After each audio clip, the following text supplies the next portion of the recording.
Baik, Assalamualaikum warahmatullahi wabarakatuh. Shalom, selamat malam. Pertama-tama mari kita panjatkan kehadirat Tuhan Yang Maha Esa, karena kita dapat hadir dalam pertemuan virtual pada hari ini. Saya Ahmad Nurman Said, selaku moderator pertama akan mempersilahkan Saudara Salman untuk melakukan presentasi. Kepada Saudara Salman dipersilahkan.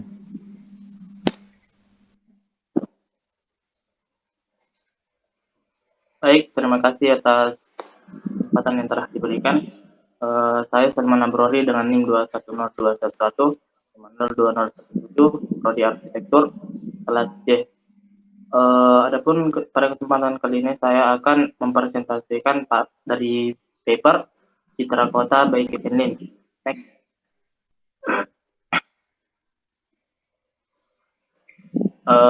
Adapun topik paper di sini adalah membahas suatu kawasan dengan dasar teori citra kota by Kevin Lynch. Dalam paper atau penelitian ini saya mengambil kawasan atau jalan di sebuah perkotaan, yakni Jalan Andi Pangeran Petarani, yang merupakan jalan terbesar yang ada di Makassar, dengan lebar jalan kurang lebih 4 meter dan memiliki 2 lajur jalan 2x2, yang memberikan akses yang bagus terhadap masyarakat. Adapun teori ini berdasarkan dari Profesor Kevin Lynch yang telah melakukan studi terhadap apa yang diserap oleh penduduk secara psikologis terhadap fisik dari sebuah perkotaan. Dengan garis besar, Lynch mengumpulkan menjadi 5 elemen dasar pokok yang digunakan untuk pembangunan gambaran visual sebuah perkotaan. Next.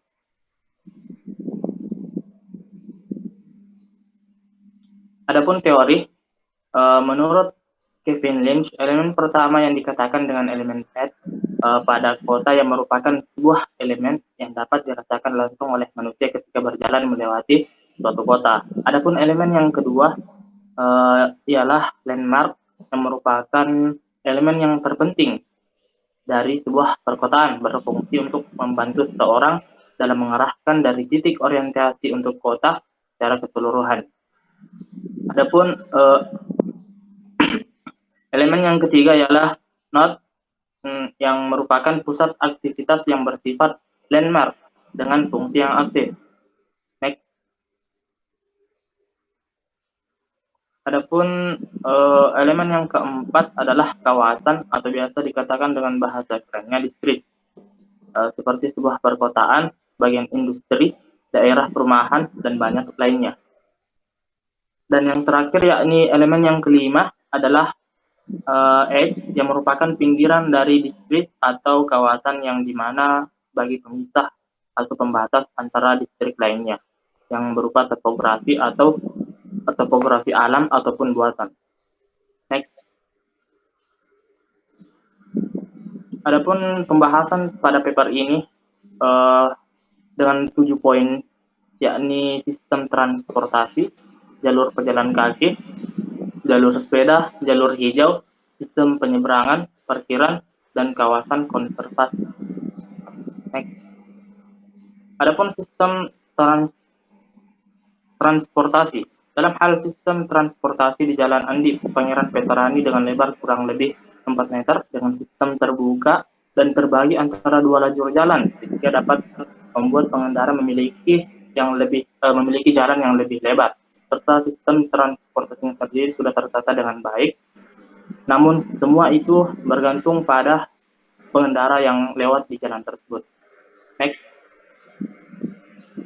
Jalur pejalan kaki.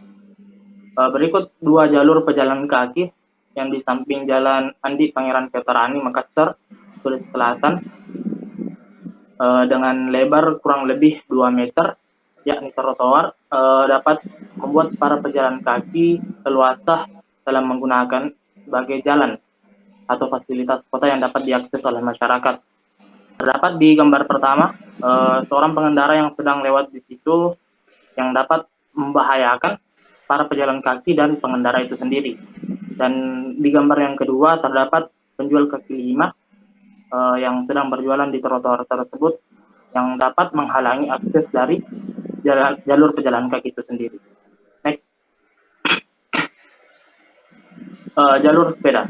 Di Jalan Veteran juga terdapat jalur sepeda karena merupakan sebuah jalan utama di Kota Makassar yang menghubungkan jalan-jalan tersebut yang dimana digunakan para pengendara sepeda dalam berolahraga atau mengakses jalan dengan aman dari kendara lainnya dengan jalur khusus dengan kurang lebih 1 meter.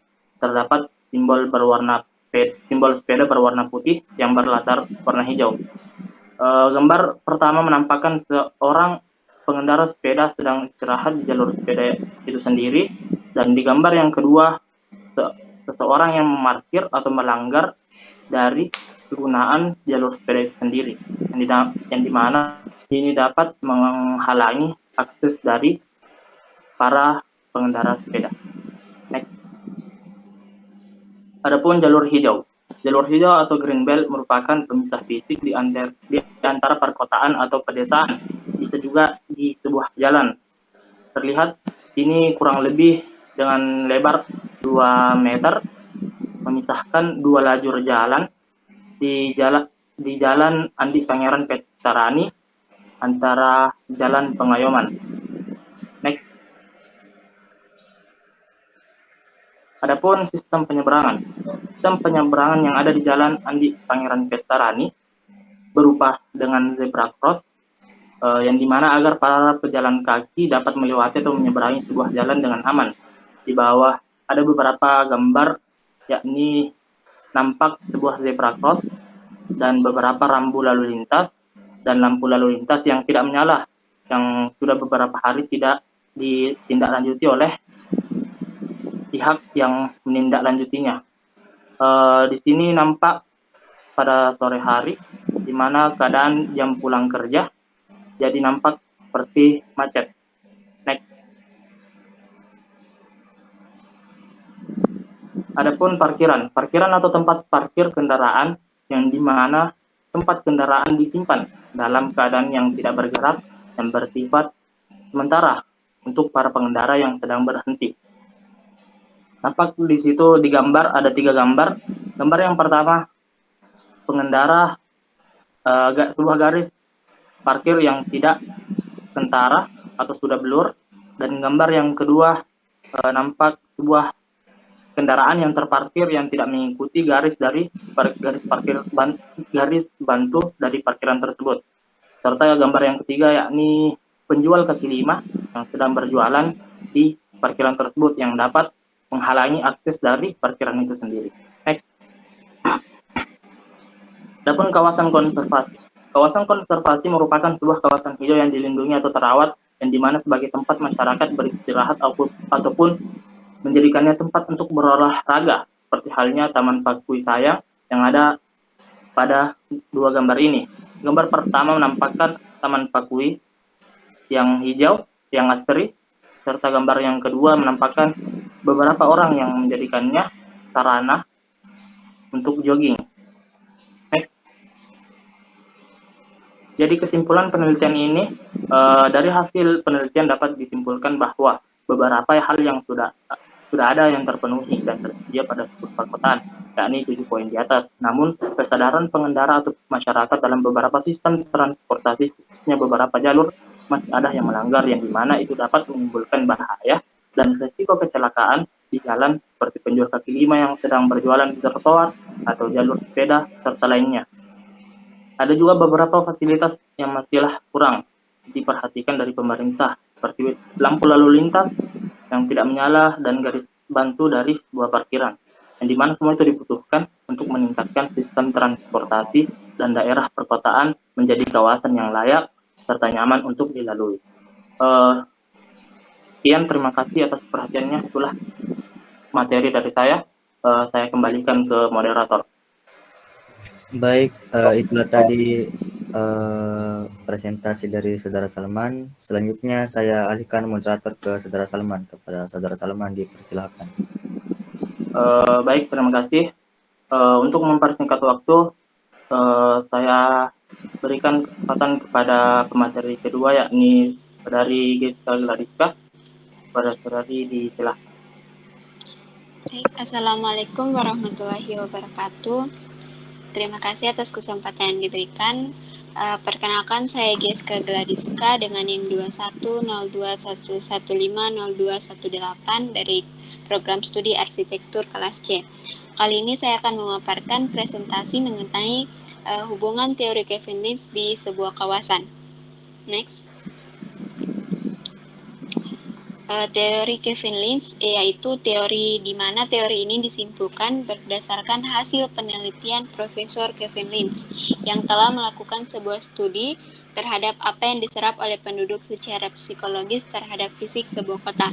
Hasil studinya ini disajikan dalam bentuk buku yaitu The Image of the City. Secara garis besar, Lynch menemukan dan mengumpulkan ada 5 elemen pokok atau dasar yang digunakan untuk membangun gambaran visual sebuah kota, yaitu path, landmark, node, district, dan edge. Next.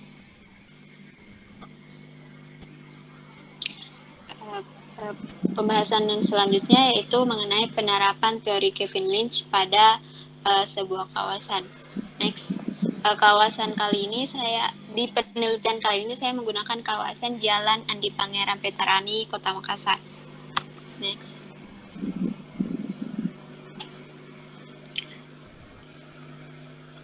Sesuai dengan teori Kevin Lynch tadi, terdapat ada 5 elemen pokok dalam sebuah kota. Yang pertama adalah path atau jalur, di mana path ini merupakan sirkulasi yang digunakan oleh orang untuk melakukan pergerakan, di mana setiap kota mempunyai jaringan jalur utama dan jaringan jalur minor. Untuk di kawasan Jalan Andi Pangeran Veteran sendiri, terdapat beberapa jalur yang dapat dilalui oleh masyarakat, yaitu terdiri atas jalur transportasi dan jalur pejalan kaki. Jalur transportasi ini terdiri atas 2, yaitu jalur sepeda dan jalan raya untuk kendaraan bermotor dan kendaraan bermobil. Untuk jalur pejalan kaki berupa trotoar. Next. Untuk elemen kedua yaitu landmark atau tengaran, di mana landmark ini merupakan elemen terpenting dalam bentuk kota karena berfungsi untuk membantu orang dalam mengarahkan diri dari titik orientasi untuk kota itu sendiri secara keseluruhan dan kota lain. Di kawasan Jalan Andi Pangeran Petarani sendiri, landmarknya itu berupa jalan tol layang. Mengapa? Karena Jalan Andi Pangeran Petarani berada tepat di bawah jalan tol layang dan merupakan jalan masuk menuju tol. Next. Untuk elemen selanjutnya yaitu node atau simpul. Node ini merupakan pusat aktivitas yang juga sebuah tipe dari landmark yang berfungsi aktif. Node ini juga merupakan simpul-simpul pertemuan dari path atau jalur. Di kawasan Jalan Andi Pangeran Vetarani ini terdapat elemen node berupa persimpangan antara jalan utama yaitu Jalan Andi Pangeran Vetarani dengan jalan-jalan lainnya seperti persimpangan antara Jalan Andi Pangeran Vetarani dengan Jalan Boulevard. Untuk elemen selanjutnya yaitu distrik atau kawasan. Sebuah kota terdiri dari bagian kawasan yang disebut distrik seperti pusat kota, uptown, daerah perumahan, industri, suburban, dan lain sebagainya, di mana kadang lingkungan ini berbeda dalam bentuk dan besarnya, dan kadang berbaur dalam karakter dan tidak mempunyai batas atau pemisah yang jelas. Distrik atau kawasan di Jalan Andi Pangeran Vetarani ini dikategorikan sebagai 3 kawasan. Yang pertama yaitu kawasan perdagangan, kawasan pertokoan, dan rekreasi. Hal ini dikarenakan banyaknya gedung-gedung perkantoran dan pertokoan daripada rumah penduduk dan juga banyaknya taman di sekitar Jalan Andi Pangeran Vetarani. Next. Elemen yang terakhir yaitu edge atau batas. Edge merupakan pinggiran dari sebuah distrik atau batas-batas antara distrik yang satu, baik berupa topografi alam atau bentuk buatan seperti jalur hijau, tepi laut, atau dinding.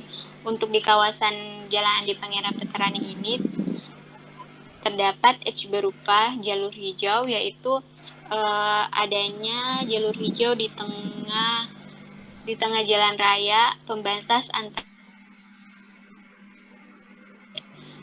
ditanamnya pohon-pohon di sekitar trotoar sebagai pembatas jalur transportasi dengan jalur pejalan kaki. Next.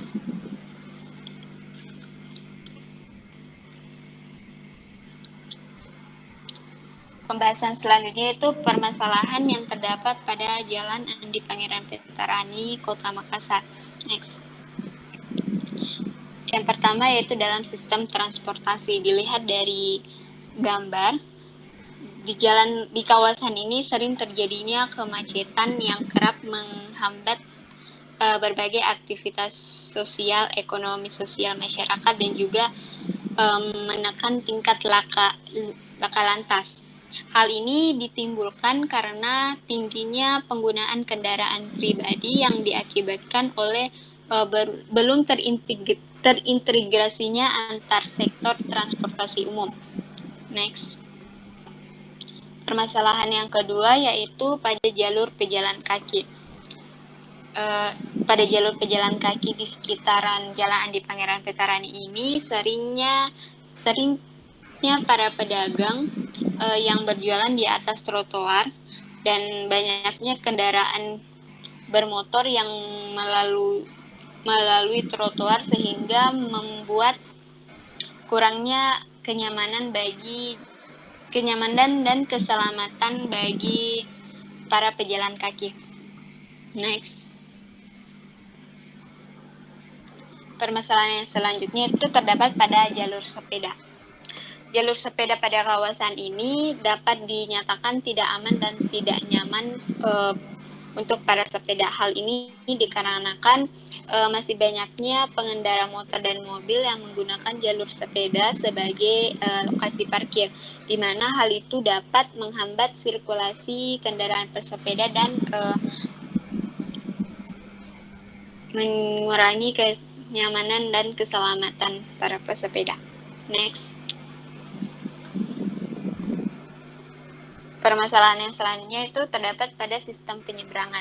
Sistem penyeberangan pada kawasan ini sudah dibangun cukup baik, namun banyaknya kelalaian masyarakat yang masih menyeberang dengan tidak mematuhi aturan, atau bisa dibilang menyeberang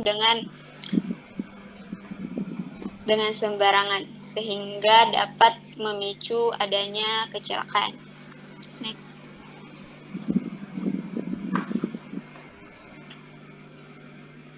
Baik, itulah tadi pemaparan materi dari saya. Mohon maaf apabila ada kesalahan. Sekian, Assalamualaikum warahmatullahi wabarakatuh. Saya kembalikan ke moderator. Baik, terima kasih atas paparan darinya. Selanjutnya untuk moderator saya alihkan ke dari di. Baik, moderator saya ambil alih. Untuk pemateri selanjutnya saya persilahkan kepada Saudari Kartini. Dengan ini saya persilahkan untuk memaparkan materinya. Terima kasih atas kesempatan yang telah diberikan oleh moderator. Perkenalkan, Assalamualaikum warahmatullahi wabarakatuh. Perkenalkan, nama saya Kartini Ramadhani Jainuddin dengan NIM 210211502012 dari Prodi Arsitektur kelas C. Pada kesempatan kali ini saya akan mempresentasikan ujian tengah semester pengantar arsitektur kota, yaitu Citra Kota by Kevin Lin pada kawasan Metro Tanjung Bunga. Next. Latar belakang. Kota adalah sebuah teritori yang pengertiannya terus berubah sejalan dengan dinamika perkembangannya. Kota sebagai sebentuk realitas sosial dan tidak mungkin dihindari dari laju perkembangan zaman. Kota dan kawasan perkotaan tidak hanya mengemukakan fenomena wilayah geografis tertentu, tetapi juga seperangkat kegiatan, work, dan dinamika penduduk. Next. Kota atau kawasan perkotaan pada dasarnya dapat dipandang sebagai suatu sistem sosial spasial yang secara internal mempunyai unsur-unsur yang menjadi pembentuknya serta keterkaitan satu sama lain. Dalam hal ini terdapat beberapa unsur pembentuk struktur tata ruang kota menurut para ahli, yaitu menurut Kevin Lin ada 5 unsur pembentuk citra kota, yaitu pad atau jalur yang biasa, sering, atau potensial dilalui oleh pengamat, misalnya jalan, pedestrian, lintasan angkutan umum, kanal, rel kereta api, dan lain-lain. Dan yang kedua itu H, unsur linear yang tidak dianggap pad, yaitu batas atau dua phase, pemutusan dari suatu kontinuitas, misalnya pantai, pemotongan jalur kereta api, batas suatu pembangunan, dan lain-lain.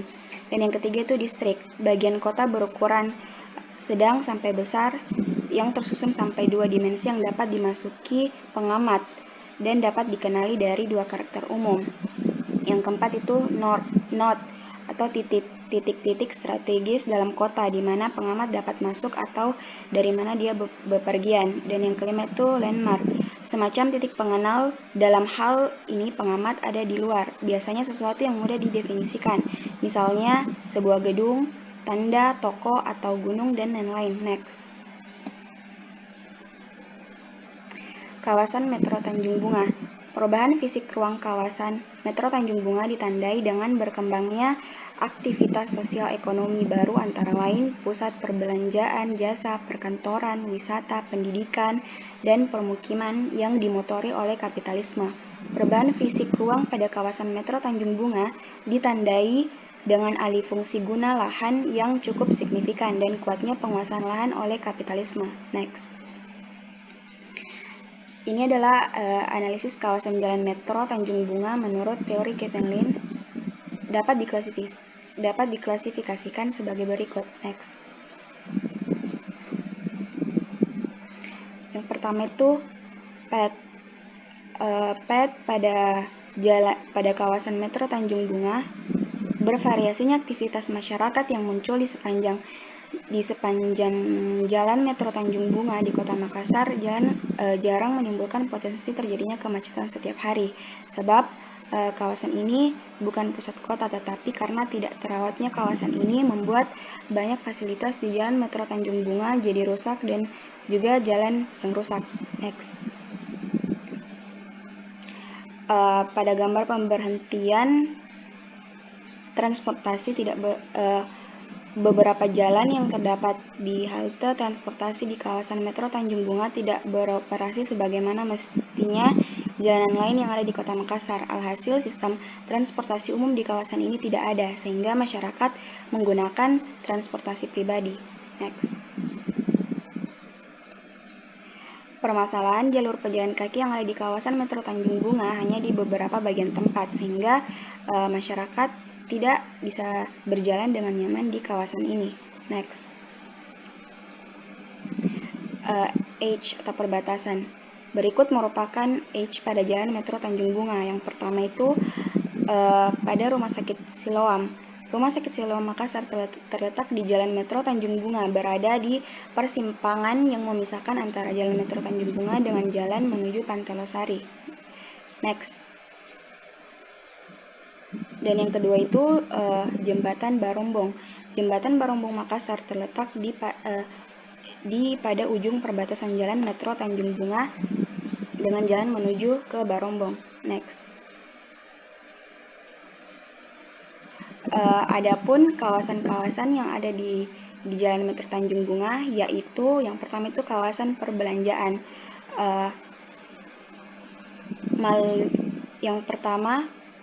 Gambar pertama yaitu Mall GTC yang merupakan mall terbesar ketiga di Makassar. Mall ini merupakan tempat berbelanja bagi kalangan menengah bawah. Dan yang gambar kedua itu Pinisi Point, salah satu pusat perbelanjaan di Makassar. Mall ini didirikan pada tahun 2015 dan diresmikan pada 21 April tahun 2017 dengan lokasi yang strategis di kawasan Derindra dan Celebes Convention Center di sekitar kawasan padat penduduk Tanjung Bunga. Next. Dan yang ketiga itu Mall Trans Studio adalah taman hiburan indoor terbesar di Indonesia di atas lahan seluas 2,7 hektar. Trans Studio Theme Park menyajikan 22 wahana permainan dan bermacam bentuk hiburan yang terdapat dalam 4 kawasan dengan tema yang berbeda dan unik. Next. Selanjutnya ada kawasan perumahan. Pada gambar pertama ada perumahan The Pavilion dan yang kedua ada perumahan Citraland. Next.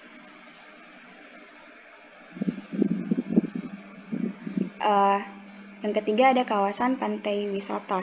Yang pertama itu gambar pantai wisata Akarena, dan yang kedua gambar pantai Tanjung Merdeka, dan yang ketiga gambar pantai Tanjung Bayam. Next.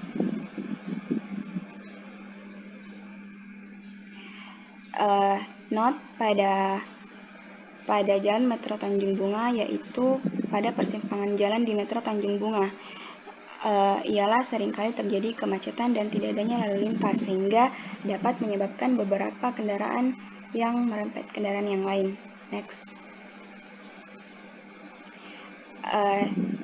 Dan yang kelima itu ada landmark. Landmark pada jalan Metro Tanjung Bunga, yang pertama itu Globe CPI Makassar, dan yang kedua itu Masjid 99 Kuba yang berada di tepi Pantai Losari. Masjid ini memiliki struktur yang menawan meski masih dalam tahap pembangunan, namun sangat ramai dikunjungi wisatawan sehingga masyarakat di kawasan ini sangat familiar dengan masjid tersebut. Next. Dan yang ketiga, Amphitheater Danau Tanjung Bunga. Amphitheater ini bagian dari pembangunan pedestrian Tanjung Bunga, di mana tahap pembangunan pedestrian Metro Tanjung Bunga sepanjang 1,3 km dari total 6 km yang direncanakan. Tetapi karena pemblokiran sebagian dari lokasi Amphitheater Tanjung Bunga yang sebagai tanah milik Bosowa, akibatnya Amphitheater Tanjung Bunga ini terbengkalai bersama dan tidak dilanjutkan rencana pelebaran di Jalan Metro Tanjung Bunga, dan kini sebagian lokasi Amphitheater pun diblokir dan sudah tidak terawat lagi. Next.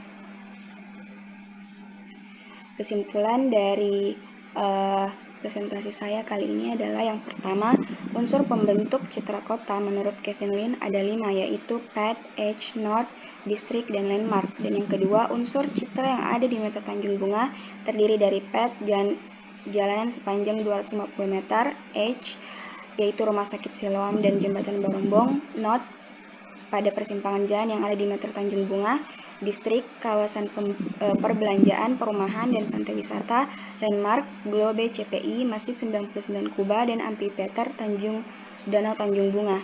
Dan yang ketiga, masalah yang terjadi di Jalan Metro Tanjung Bunga seperti kemacetan, kondisi jalan yang rusak dan tidak terawat, juga fasilitas jalanan yang tidak memadai seperti pemberhentian transportasi umum yang tidak beroperasi. Masalah ini dapat diatasi apabila ada kerjasama di antara masyarakat dan pemerintah, sehingga menciptakan Jalan Metro Tanjung Bunga bersih, terawat, dan indah. Next. Itulah tadi pemaparan materi dari saya. Saya akhiri. Wassalamualaikum warahmatullahi wabarakatuh.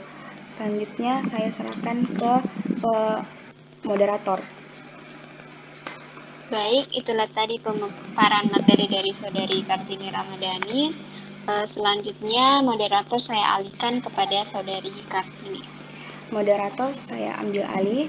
Pemateri selanjutnya akan dibawakan oleh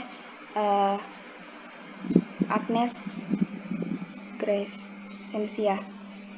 Kepada Saudari Agnes dipersilahkan. Baik, terima kasih atas kesempatannya. Kali ini saya akan melakukan presentasi tentang teori citra kota by Kevin Lins. Next. Pembahasan yang pertama mengenai pengertian citra kota by Kevin Lins. Yang kedua, elemen-elemen pembentuk citra kota. Yang ketiga, contoh penerapan konsep citra kota pada kelurahan yang disurvei. Next. Yang pertama, pengertian citra kota by Kevin Lins. Citra kota adalah gambaran mental yang terbentuk dari ritme biologis, tempat, dan ruang tertentu yang mencerminkan waktu, sense of time, yang ditumbuhkan dari dalam secara mengakar oleh aktivitas sosial, ekonomi, budaya masyarakat kota itu sendiri. Namun citra, kesan, atau wajah pada sebuah kota merupakan kesan yang diberikan oleh orang banyak, bukan individual, serta lebih ditekankan pada lingkungan fisik atau sebagai kualitas sebuah objek fisik, sehingga akan menimbulkan tampilan yang berbeda dan menarik perhatian. Next.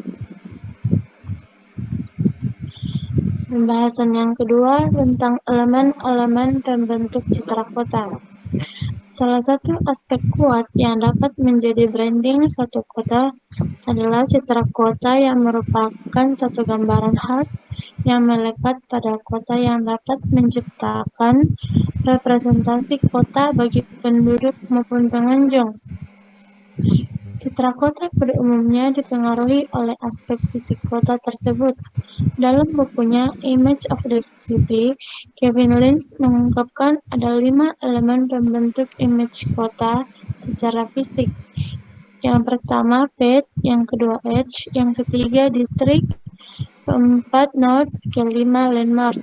Kelima elemen ini digunakan untuk membentuk mental map yang digunakan untuk memudahkan mengingat atau merekam elemen-elemen fisik dalam suatu kota. Next. Kelurahan. Pada kali ini, Kelurahan Mesele akan menjadi isi penjelasan dari elemen-elemen pembentuk citra kota dan contoh penerapannya. Next. Yang pertama yaitu path atau jalur. Path adalah jalur-jalur di mana pengamat biasanya bergerak dan melaluinya. Path dapat berupa jalan raya, trotoar, jalur transit, kanal, atau jalur kereta api. Bagi banyak orang, ini adalah elemen dominan dalam gambaran mereka. Orang mengamati kota sambil bergerak melaluinya, dan sepanjang path, elemen-elemen lingkungan lain diatur dan berhubungan. Next. Yang kedua, edge atau tepian. Tepian adalah sebuah linear yang tidak digunakan atau dipertimbangkan sebagai path oleh pengamat. Ini merupakan batas-batas antara dua wilayah atau sela-sela linear dalam kontinuitas. Yang contohnya pantai, potongan jalur kereta api, tepian bangunan, atau dinding. Tepian juga merupakan elemen linear yang dikenali manusia pada saat dia berjalan, tapi bukan merupakan jalur atau path. Batas bisa berupa pantai, dinding, deretan bangunan, atau jajaran pohon. Batas juga bisa berupa barir antara dua kawasan yang berbeda, seperti pagar, tembok, atau sungai. Fungsi dari elemen ini adalah untuk memberikan batasan terhadap suatu area kota dalam menjaga privasi dan identitas kawasan. Meskipun pemahaman elemen ini tidak mudah memahami paths. Next. Yang ketiga, distrik. Distrik adalah kawasan kota yang bersifat dua dimensi dengan skala kota menengah sampai luas, di mana manusia merasakan masuk dan keluar dari kawasan yang berkarakter beda secara umum. Karakter ini dapat dirasakan dari dalam kawasan tersebut dan dapat dirasakan juga dari luar kawasan. Jika dibandingkan dengan kawasan di mana si pengamat berada, elemen ini adalah elemen kota yang paling mudah dikenali setelah jalur paths. Meskipun dalam pemahaman tiap individu bisa berbeda. Distrik merupakan wilayah yang memiliki kesamaan. Kesamaan tadi bisa berupa kesamaan karakter atau ciri bangunan secara fisik, fungsi wilayah, latar belakang sejarah, atau sebagainya. Next. Yang keempat, nodes atau simpul. Simpul ini merupakan sebuah lingkaran daerah strategis di mana arah atau aktivitasnya saling bertemu dan dapat diubah ke arah atau aktivitas lainnya. Misalnya persimpangan lalu lintas, stasiun, lapangan terbang, jembatan, kota secara keseluruhan dalam skala makro besar, pasar, taman, dan sebagainya. Tidak setiap persimpangan jalan adalah sebuah nodes, yang menentukan adalah citra place terhadapnya. Next.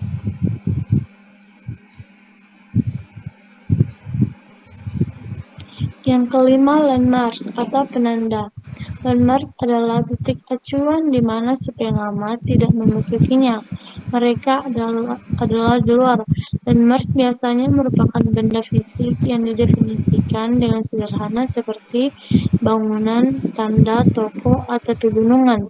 Beberapa landmark adalah landmark jauh, dapat terlihat dari banyak sudut dan jarak atas puncak-puncak dari elemen yang lebih kecil dan digunakan sebagai acuan orientasi. Next.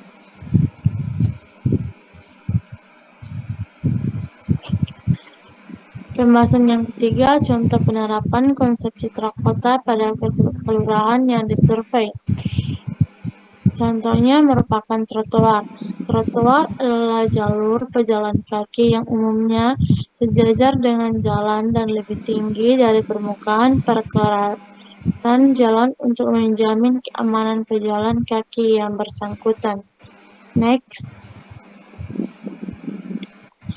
Jadi kesimpulannya, kualitas fisik yang diberikan oleh satu kawasan dapat menimbulkan suatu citra atau image yang cukup kuat dari seorang pengamat. Kualitas ini disebut dengan imageability atau kemampuan mendatangkan kesan, yang mempunyai hubungan yang sangat erat dengan legibilitas dan kemudahan untuk dapat dipahami dan dapat diorganisir menjadi satu pola yang berkelanjutan. Next. Jadi sekian dari saya. Bila ada kesalahan mohon dimaafkan dan terima kasih. Salam. Jadi saya kembalikan kepada moderator. Baik, itulah tadi presentasi yang dibawakan oleh Saudari Agnes. Selanjutnya moderator saya alihkan kepada Saudari Agnes. Baik, moderator saya ambil alih ke materi selanjutnya akan dibawakan oleh Saudara Fahmi. Terima kasih atas kesempatannya. Perkenalkan, nama saya Fahmi dengan NIM 2102115020015. Kali ini saya akan mempresentasi tentang teori Kevin Lynch.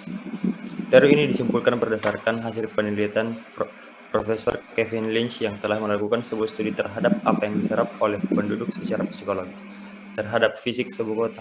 Hasil studinya ini disajikan dalam bentuk buku, yaitu The Image of the City. Penerapan teori pada jalan Kalak-Biru Takalar. Berikut ada peta dari wilayah jalan Kalak-Biru Takalar. Yang pertama ada peta atau jalur. Umumnya jalur atau lorong berbentuk pedestrian dan jalan raya. Jalur merupakan penghubung dan jalur sirkulasi manusia serta kendaraan dari sebuah ruang ke ruang lain di dalam. Kedua ada landmark, merupakan bangunan terbuka yang memanjang di sepanjang daerah kawasan kota tersebut dan dikelilingi beberapa pohon sebagai penghias daerah tersebut. Yang ketiga ada node, merupakan persimpangan lalu lintas yang digunakan sebagai jalur penghubung jalan raya. Dalam teori nodes adalah simpul atau seringkali tempat tersebut merupakan pertemuan antara pet atau landmark. Ketiga ada distrik, hutan atau taman pinggiran kota sebagai wilayah refreshing, dapat juga digunakan sebagai tempat singgah atau sekedar duduk dan istirahat yang memiliki wilayah kawasan kesamaan citra. Selanjutnya ada edge, jalur perjalanan kaki dua arah. Dalam teori edge adalah batas atau bentuk masif maupun maya yang membedakan satu kawasan dengan kawasan lainnya. Bisa dilihat dari zebra cross yang membatasi setiap daerahnya.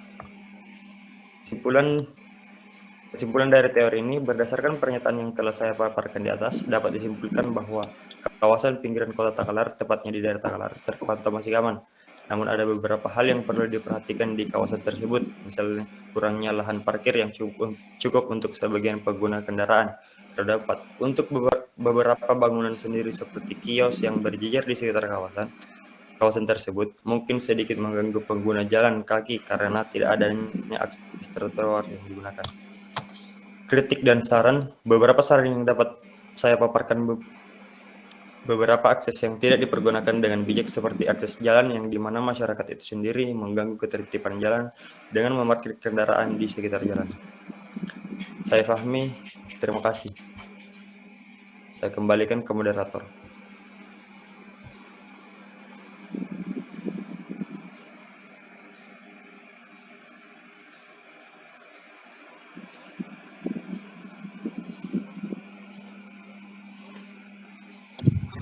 Baik, itulah dari kami. Moderator, saya alihkan kepada Saudara Fahmi. Ya, moderator saya ambil alih untuk pembaca materi selanjutnya. Dipersilahkan untuk Sarah Aswar.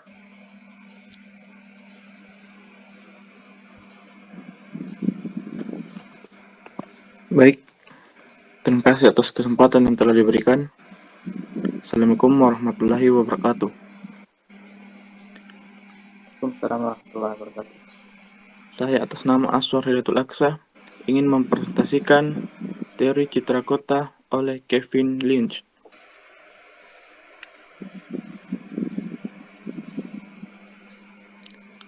Pengertian citra kota menurut Kevin Lynch. Citra kota adalah gambaran mental dari sebuah kawasan sesuai dengan rata-rata pandangan masyarakatnya terhadap 5 elemen yang dapat dipakai untuk menggunakan citra kota, yaitu path, edge, district, node, dan landmark. Namun citra pada sebuah kota merupakan kesan yang diberikan oleh orang banyak, bukan individual, serta lebih ditekankan pada lingkungan fisik atau sebagai kualitas sebuah objek fisik, seperti warna, bentuk, struktur yang kuat, dan lain-lain, sehingga akan menimbulkan tampilan yang berbeda dan menarik perhatian. Next. Elemen pembentuk citra kota.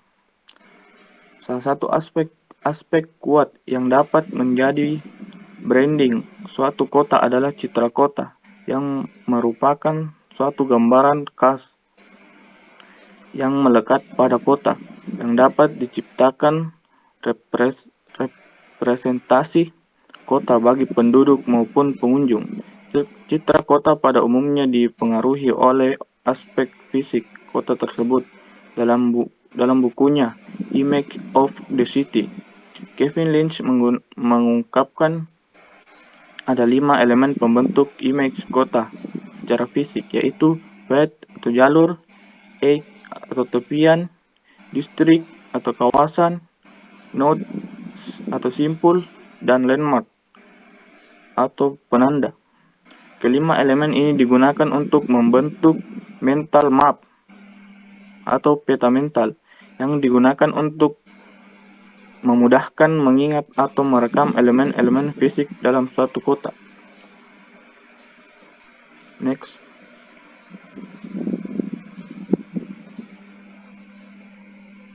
Kelurahan Maricaya Baru yang saya teliti. Isi penjelasan dari elemen-elemen pembentuk citra kota dan contoh penerapannya. Next. Landmark atau penanda. Landmark adalah elemen penting dari bentuk kota karena mereka membantu orang-orang untuk mengarahkan diri dan mengenal suatu daerah dalam kota. Sebuah landmark yang baik adalah elemen yang berbeda tetapi harmonis dalam latar belakangnya. Termasuk dalam kategori landmark adalah gedung, patung, tugu, jembatan, jalan layang, pohon, penunjuk jalan, sungai, dan lampu-lampu hias. Next. Nodes atau simpul. Sebuah node adalah pusat aktivitas yang sesungguhnya adalah sebuah tipe dari landmark, tetapi berbeda karena fungsinya yang aktif. Node dapat juga berupa perempatan atau pertigaan. Nodes mempunyai identitas yang lebih baik jika di tempatnya memiliki bentuk yang jelas, karena lebih mudah diingat, serta tampilan berbeda dari lingkungannya atau fungsi bentuk. Next. Path atau jalur adalah jalur sirkulasi yang digunakan oleh orang untuk melakukan pergerakan. Sebuah kota mempunyai jaringan jalur utama, major roads, dan sebuah lingkungan minor roads. Sebuah bangunan mempunyai beberapa jalur utama yang digunakan untuk mencapainya dan bergerak darinya.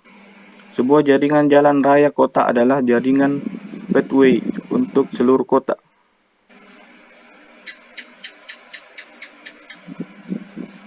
Edge atau tepian. Edge adalah batas-batas antara dua wilayah. Sela-sela linear dalam kontinuitas. Pantai, potongan jalur kereta api, tepian bangunan, dinding. Edge membedakan antara wilayah yang satu dengan wilayah yang lainnya.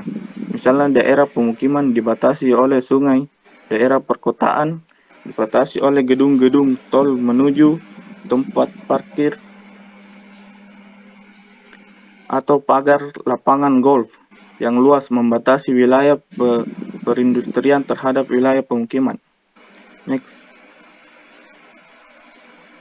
Distrik. Distrik adalah wilayah-wilayah homogen yang berbeda dari wilayah-wilayah lain. Misalnya, pusat perdagangan ditandai oleh bangunan-bangunan bertingkat dengan lalu lintas yang padat, dan daerah-daerah kantor-kantor kedutaan besar negara asing ditandai oleh rumah besar dengan halaman-halaman luas serta jalan-jalan lebar bertipe boulevard dengan taman atau pohon-pohon di jalur tengah, serta kawasan khusus atau bersejarah yang berdiri dari sekumpulan bangunan kuno atau bersejarah. Next. Contoh penerapan citra kota, salah satunya adalah jalur sepeda. Jalur sepeda adalah jalur yang khusus diperuntukkan untuk lalu lintas untuk pengguna sepeda dan kendaraan yang tidak bermesin, yang memerlukan tenaga manusia. Dipisah dari lalu lintas dikarenakan di kendaraan bermotor untuk meningkatkan keselamatan lalu lintas pengguna sepeda. Sekian presentasi dari saya. Saya kembalikan kepada moderator. Itulah beberapa materi yang telah disampaikan oleh Saudara Aswar. Dari sini moderator saya alihkan ke Saudara Aswar. Baik, moderator saya ambil alih. Pemateri selanjutnya saya persilakan kepada Saudari Aulia. Baik, terima kasih atas kesempatannya. Assalamualaikum warahmatullahi wabarakatuh. Perkenalkan, nama saya Aulia Mustamin dengan NIM 210211502013 dari kelas 03 C Prodi Arsitektur. Saya akan membahas mengenai permasalahan transportasi dan menghubungkannya dengan teori Kevin Lynch. Untuk materi pertama yaitu citra kota, yang dimana citra kota adalah gambaran mental yang terbentuk dari ritme biologis, tempat dan ruang tertentu yang mencerminkan waktu, sense of time, yang ditumbuhkan dari dalam secara mengakar oleh aktivitas sosial, ekonomi, budaya masyarakat kota itu sendiri.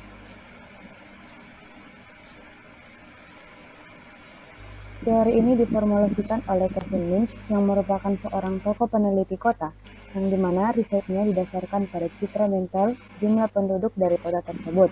Dalam risetnya, ia menemukan bahwa pentingnya suatu citra mental yang akan memberikan banyak hal yang sangat penting bagi masyarakatnya, seperti kemampuan untuk berorientasi dengan mudah dan cepat disertai perasaan nyaman karena merasa tidak tersesat, identitas yang kuat terhadap suatu tempat, dan keselarasan hubungan dengan tempat-tempat yang lain. Kesan pengamat terhadap lingkungannya tergantung dari kemampuan beradaptasi pengamat dalam menyeleksi, mengorganisir, sehingga lingkungan yang diamatinya akan memberikan perbedaan dan keterhubungan. Adapun 3 komponen yang akan mempengaruhi citra kota. Yang pertama adalah identitas, yang dimana maknanya sebagai potensi yang dibayangkan artinya orang dapat memahami ruang perkotaan. Yang kedua adalah struktur, yang dimana citra harus mengikuti hubungan spesial atau hubungan pola citra objek dengan pengamat dan objek-objek lainnya. Yang ketiga ada makna, yaitu suatu objek harus mempunyai arti tertentu bagi pengamat, baik secara kegunaan maupun emosi yang ditimbulkan.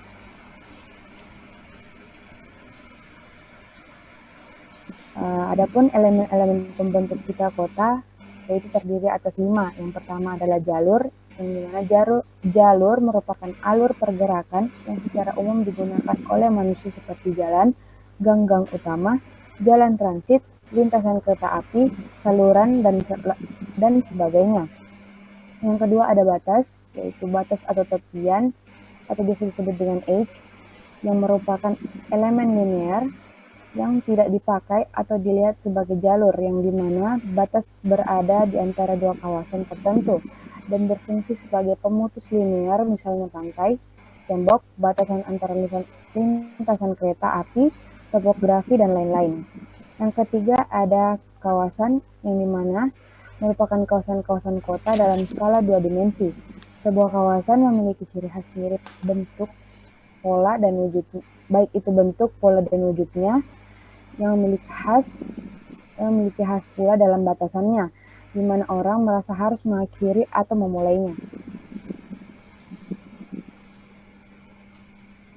Yang keempat ada simpul, yang dimana simpul merupakan lingkaran daerah strategis di mana arah atau aktivitasnya saling bertemu dan dapat diubah arah atau aktivitasnya, misalnya persimpangan lalu lintas, stasiun, lapangan terbang, dan jembatan.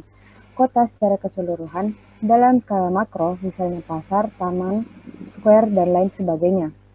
Yang kelima ada tetengger, yang merupakan titik referensi seperti elemen simpul tapi tidak masuk ke dalamnya.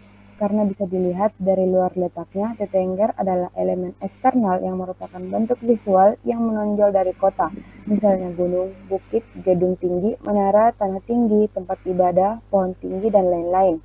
Beberapa tetengger letaknya dekat, sedangkan yang lain jauh sampai di luar kota. Tetengger adalah elemen penting dari bentuk kota karena membantu orang untuk mengenali suatu daerah. Adapun permasalahan yang akan saya ambil yaitu permasalahan yang terjadi pada kawasan Pasar Jongkok, yang dimana pada kawasan ini sangat sering terjadi kemacetan yang diakibatkan oleh keramaian kendaraan yang singgah di depan pasar dan menyebabkan terjadinya kemacetan panjang pada pertigaan. Pada area jalanan ini juga belum memiliki bahu jalan dan beberapa komponen lain yang membuat area jalanan ini masih belum dapat memenuhi citra kota. Dapat disimpulkan bahwa kemacetan merupakan masalah transportasi yang dapat menghambat pengguna jalan, yang dimana dalam bentuk penanganannya dapat berupa pembuatan area parkir pada kawasan pasar seperti pada permasalahan kemacetan di area Pasar Jongkok tadi, agar tidak ada lagi yang memarkir kendaraannya di sembarang tempat.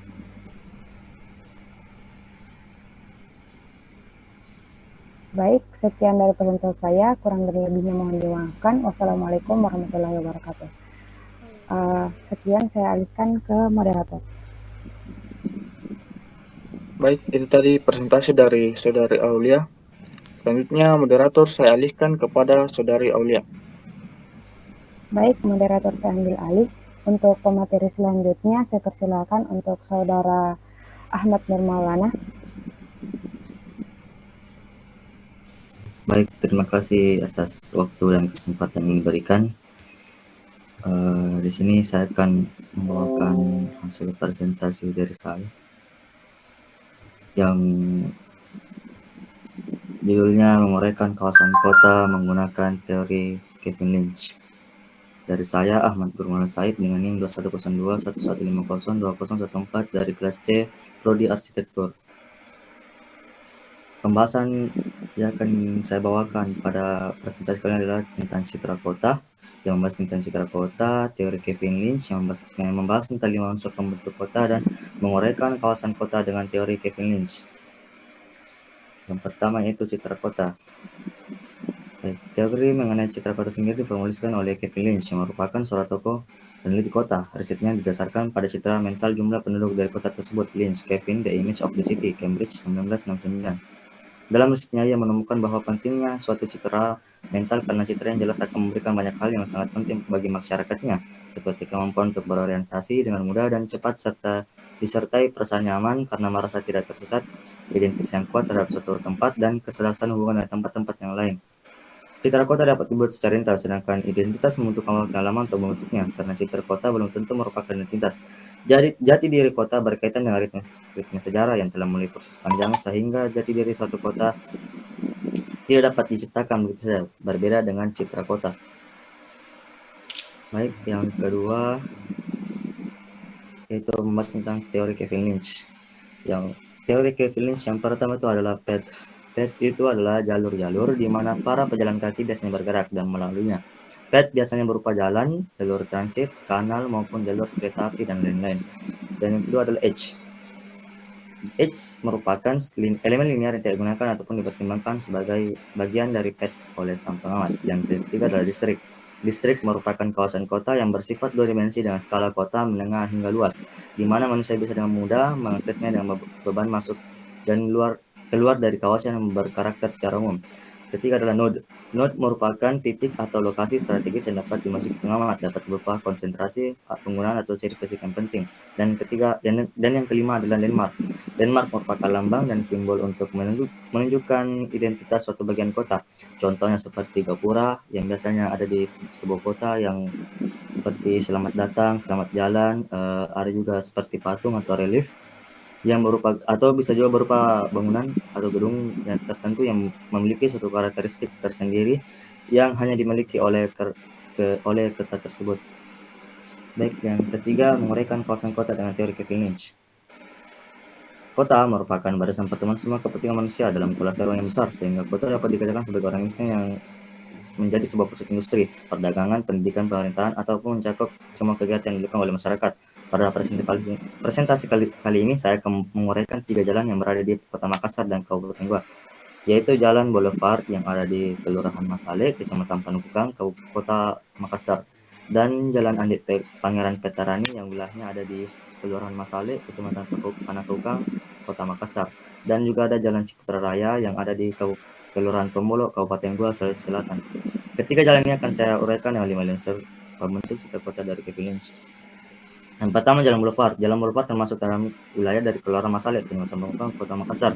Jalan ini termasuk kawasan perkotaan yang punya banyak pusat perbelanjaan. Jalan ini juga biasanya dijadikan sebagai kawasan Car Free Day, di mana kawasan Car Free Day itu sendiri merupakan kegiatan yang bertujuan untuk mensosialisasikan kepada masyarakat untuk menurunkan ketergantungan masyarakat terhadap kendaraan bermotor. Kegiatan ini biasanya didorong oleh aktivis yang bergerak dalam bidang lingkungan. Untuk sistem transportasi yang ada di jalan ini menggunakan sistem jalur dua arah, di mana kendaraan darat seperti mobil, motor berlalu lalang. Jalan ini juga biasa terjadi kemacetan di jam-jam tertentu seperti saat jam pulang kantor. Jalan Boulevard tidak dapat jalur pejalan kaki atau trotoar karena luas jalannya yang sangat lebar. Alhasil biasanya pejalan kaki hanya berjalan di menggunakan bahu jalan. Tidak terdapatnya trotoar yang sepeda jalan. Tidak terdapatnya trotoar dan jalur sepeda ini di jalan ini dikarenakan karena lebar dan luasnya jalan. Namun pada saat Car Free Day, pada hari weekend, jalan ini biasanya diadakan kegiatan tersebut, di mana para jalan kaki dan para pesepeda dapat menggunakan seluruh jalan itu tanpa adanya transportasi yang berlalu lalang. Berikut adalah contoh salah satu dari gambar di Jalan Boulevard, di mana luas jalan sangat lebar sehingga tidak terdapat trotoar maupun jalur sepeda.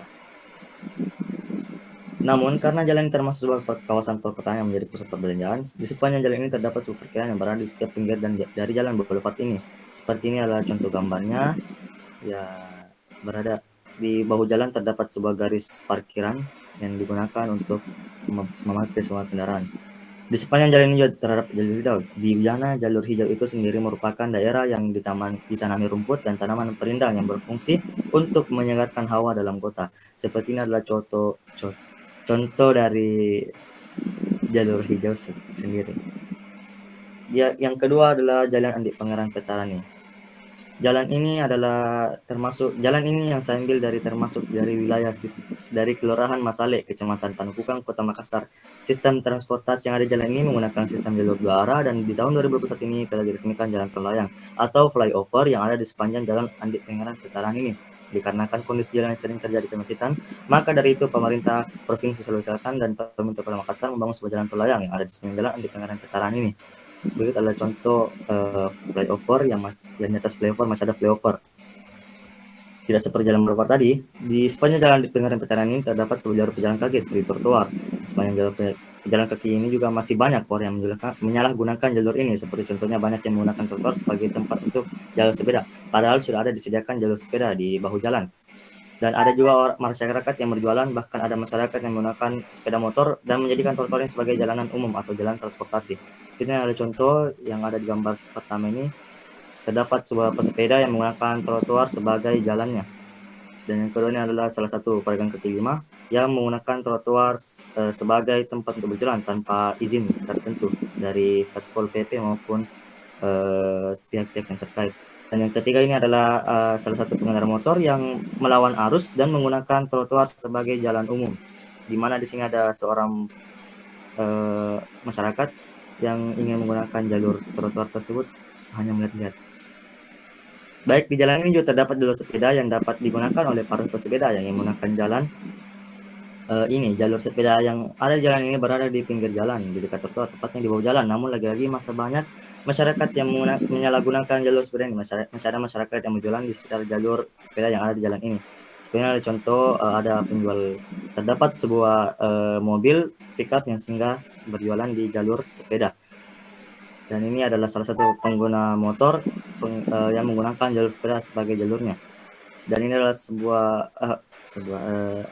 ada pedagang yang menggunakan jalur sepeda sebagai tempat untuk berjualan.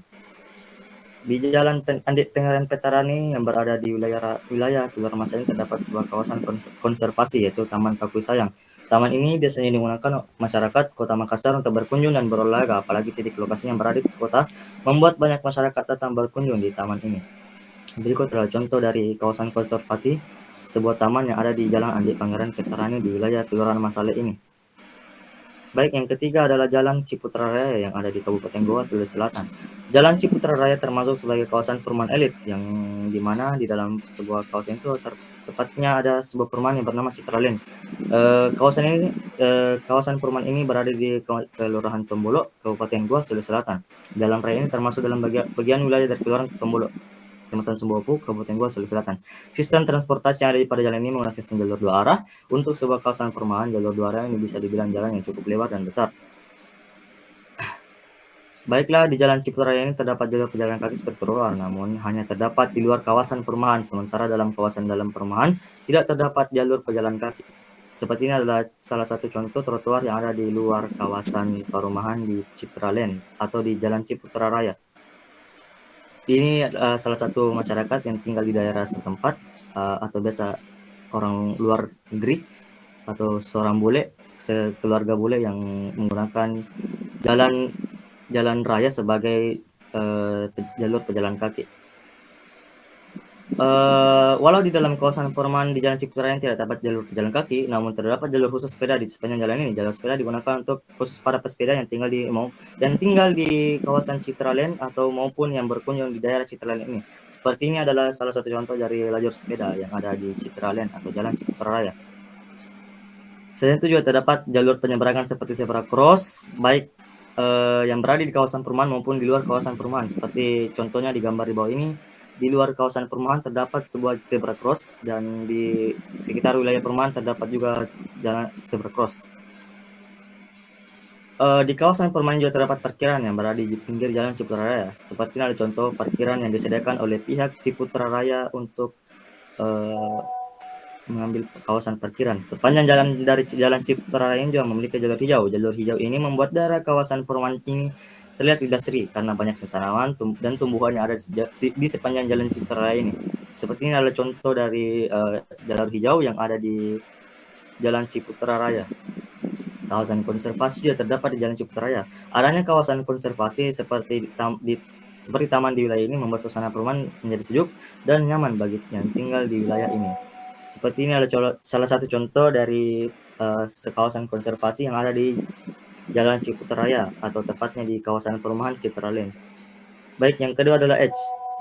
Edge di sini Edge merupakan seperti yang saya jelaskan tadi, merupakan elemen linear yang tidak digunakan ataupun dipertimbangkan sebagai bagian dari pet alias pengamat. Ini adalah salah satu contoh edge atau perbatasan di Jalan Boulevard dan yang ada Jalan Petarani dan juga ada di Jalan Ciputra Raya. Distrik.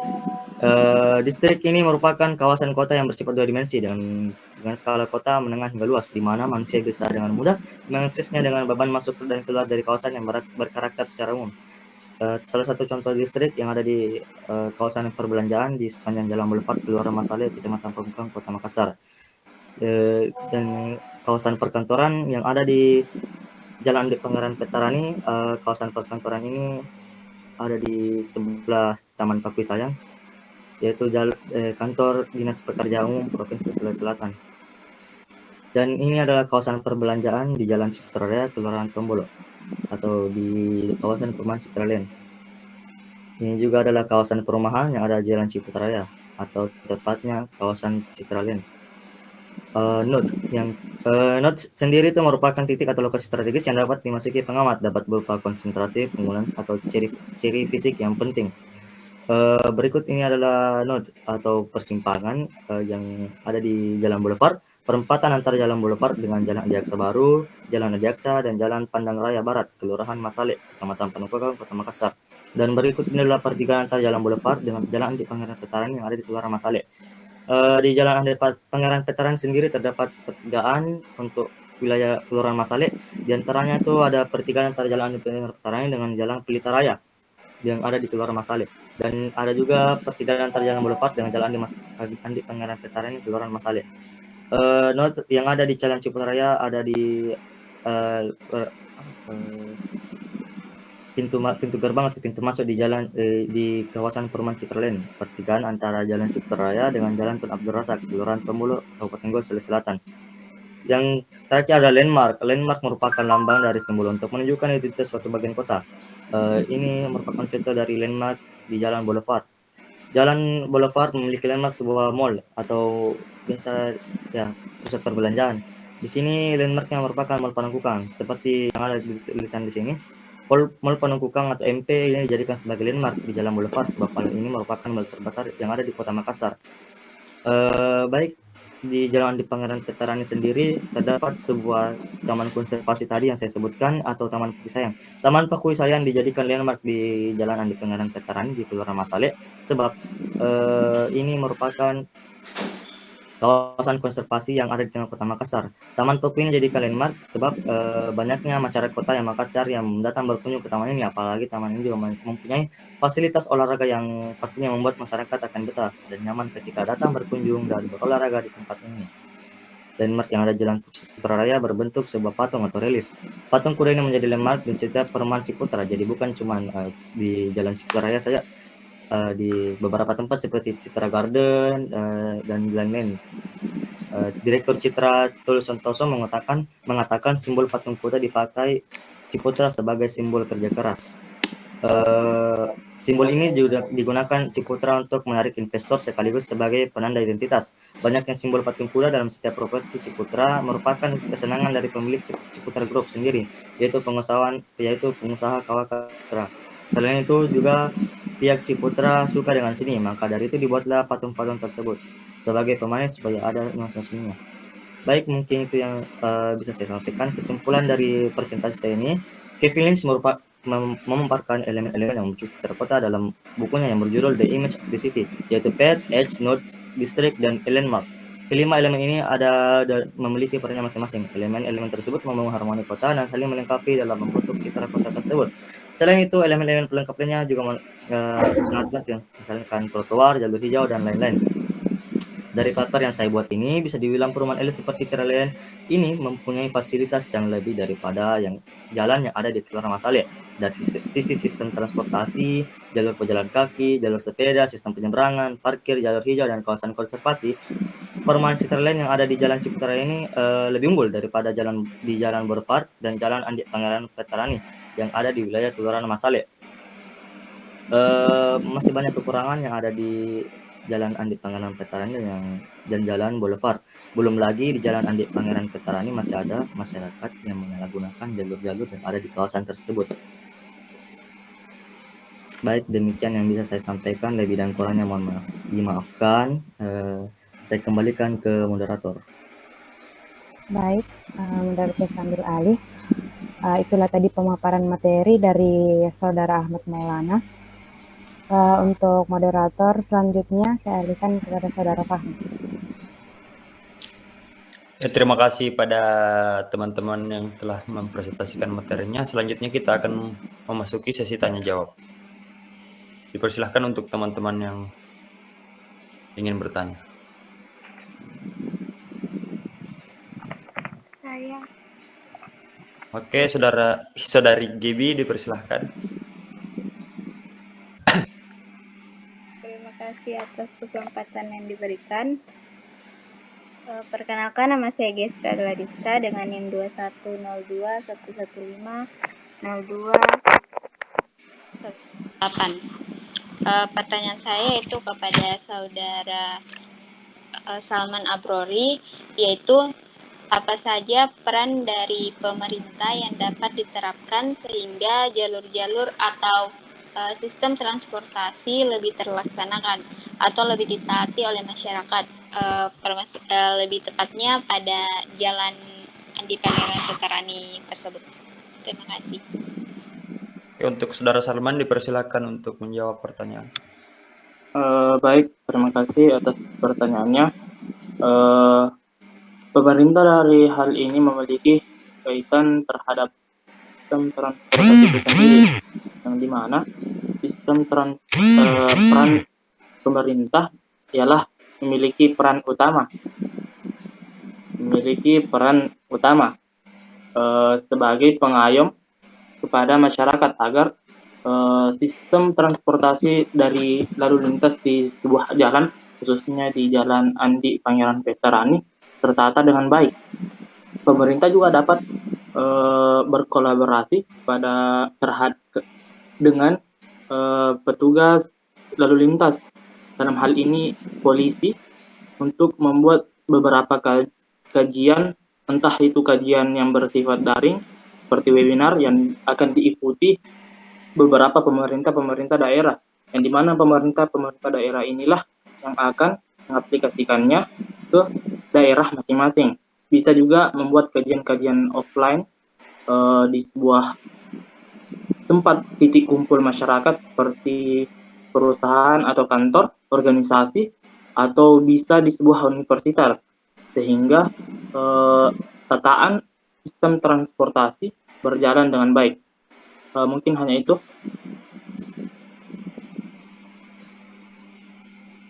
Oke, untuk pertanyaan saudari Gaby, apa jawabannya bisa diterima?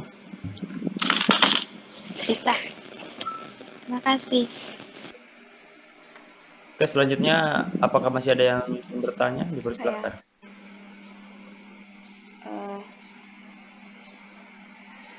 Perkenalkan, nama saya Kartini Ramadhani, NIM 210211502012. Saya ingin mengajukan pertanyaan kepada Saudari Gladiska.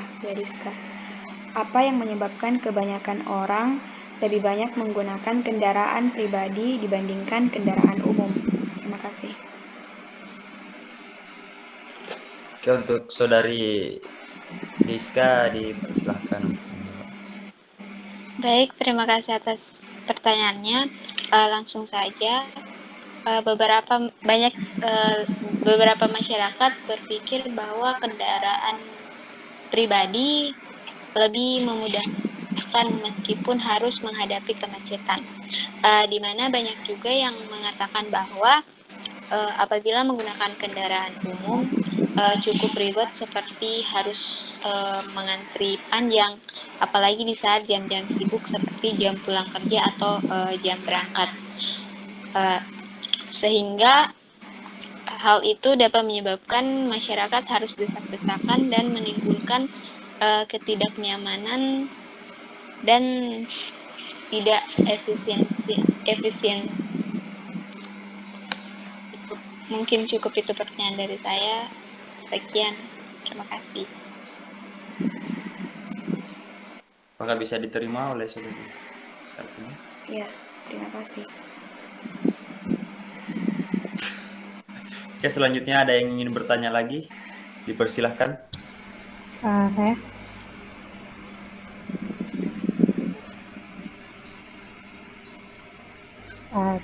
Saya mau bertanya. Oke, bertanya. Untuk Aulia Mustamin, dipersilahkan untuk bertanya. Baik. Perkenalkan, nama saya Aulia Mustamin dengan NIM 210211502013. Saya akan bertanya kepada Saudari Skartini Rabandani mengenai apa alasan kawasan Metro Tanjung Bunga termasuk dalam unsur-unsur pembentuk citra kota. Oke, Saudari Kartini dipersilakan untuk menjawab. Terima kasih atas pertanyaan yang telah diberikan.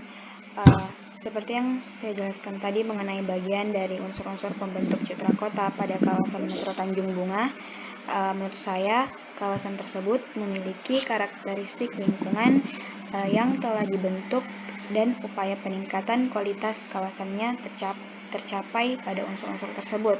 Walaupun masih banyak kekurangan pada kawasan Metro Tanjung Bunga, tetapi pemerintah sudah sedari dulu sehingga hingga kini berusaha melakukan pembaruan pada Jalan Metro Tanjung Bunga agar kawasan ini menjadi kawasan yang terstruktur dan berkembang menjadi guna lahan pendukung aktivitas transportasi, pedestrian, ruang terbuka, konservasi, dan lain-lain.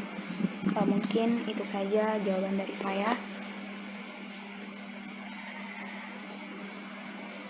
Apakah jawaban bisa diterima? Ya, terima kasih atas jawabannya. Selanjutnya ada lagi yang ingin bertanya? Mungkin dari saudara Usman. Oke, dipersilakan untuk bertanya. Baik, saya Sarmana Prori dengan NIM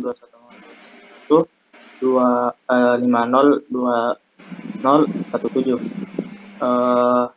Saya ingin bertanya kepada saudara Ahmad Nur Maulana dengan kaitannya dengan fasilitas jalan, yakni bagaimana cara agar tidak terjadi penyalahgunaan terhadap fasilitas di sebuah jalan. Terima kasih.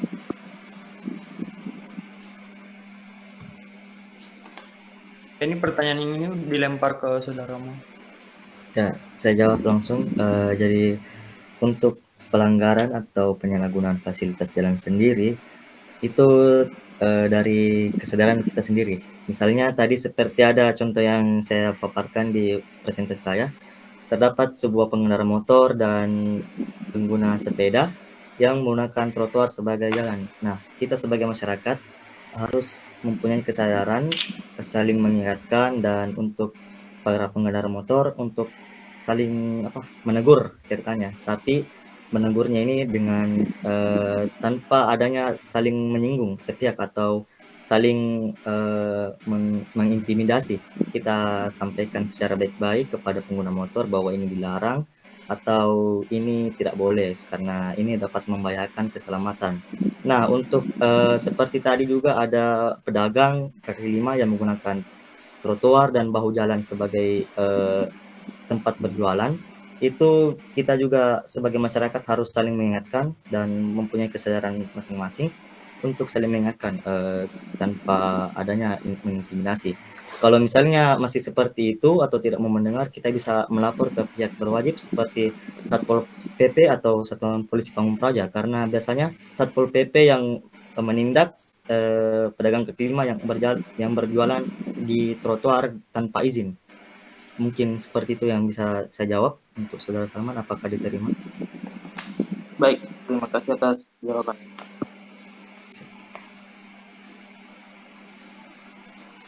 Ya, apakah ada yang ingin bertanya lagi? Oke, tidak ya, terima kasih. Sekarang moderator saya lempar ke Ahmad Nur Maulana untuk sesi penutupan. Baik, demikianlah tadi presentasi dan sesi tanya jawab dari teman-teman. Mungkin saya tutup saja, lebih dan kurangnya mohon dimaafkan. Saya akhiri dengan ucapan wabillahi taufiq wal hidayah. Wassalamualaikum warahmatullahi wabarakatuh dan shalom. Waalaikumsalam warahmatullahi wabarakatuh. Waalaikumsalam warahmatullahi wabarakatuh.